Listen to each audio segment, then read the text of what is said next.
Bonjour chers élèves et bienvenue à votre premier tuto concernant le projet sur la question historique à l'aide d'un cellulaire. Ce que nous allons faire aujourd'hui, c'est que nous allons chercher justement les images à analyser sur votre cellulaire. Comment je vais faire pour aller les chercher? C'est simple. Tout d'abord, je vais aller sur Internet. Vous pouvez choisir Chrome ou Internet Explorer, il n'y a aucun problème. Une fois que vous avez ouvert votre page Google, on entre dans le moteur de recherche. Le nom À nous la parole, à nous la parole, qui est le site internet du Centre des adultes Antoine Brossard.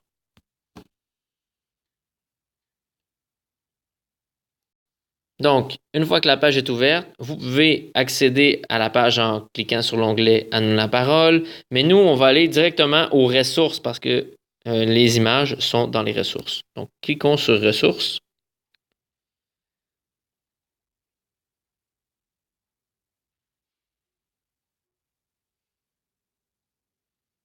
Et une fois que la page Ressources pour les étudiants est ouverte, ce que nous allons faire, c'est que nous allons descendre et aller appuyer sur l'onglet Histoire.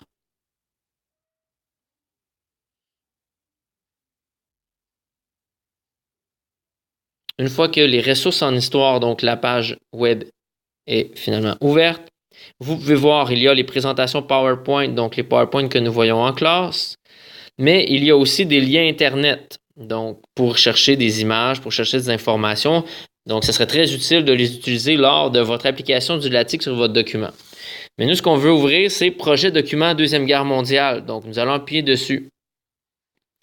Et une page, un document PDF va s'ouvrir. Donc, comme vous voyez à votre gauche, j'avais les intentions de lecture. Je vous rappelle que dans le LaTeX, le I, c'est pour intention. C'est les questions que je pose à votre document et vous devez y répondre à ces questions-là à l'aide de votre document.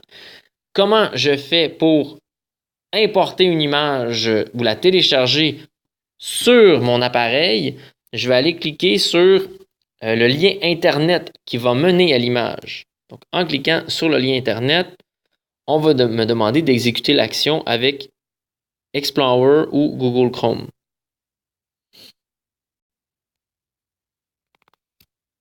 Donc, je vais choisir pour ma part Google Chrome et j'arrive directement, dans le fond, sur le site où j'ai choisi votre image. Sachez que les images sont tous libres de droit tant et aussi longtemps qu'ils sont utilisés dans une optique d'éducation. Donc, pour ouvrir l'image, j'ai cliqué dessus. Si je veux la télécharger, c'est simple. Je vais appuyer sur l'image longtemps et une fenêtre va s'ouvrir. Je vais enregistrer l'image.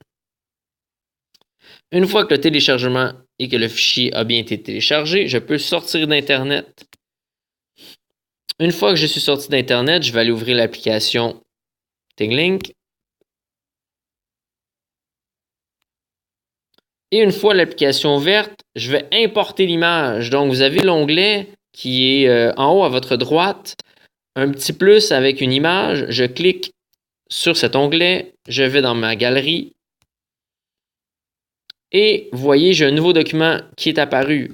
Je clique dessus et voilà, vous êtes prêt à appliquer le LaTeX et à répondre à l'intention de lecture sur votre document. Bonne chance!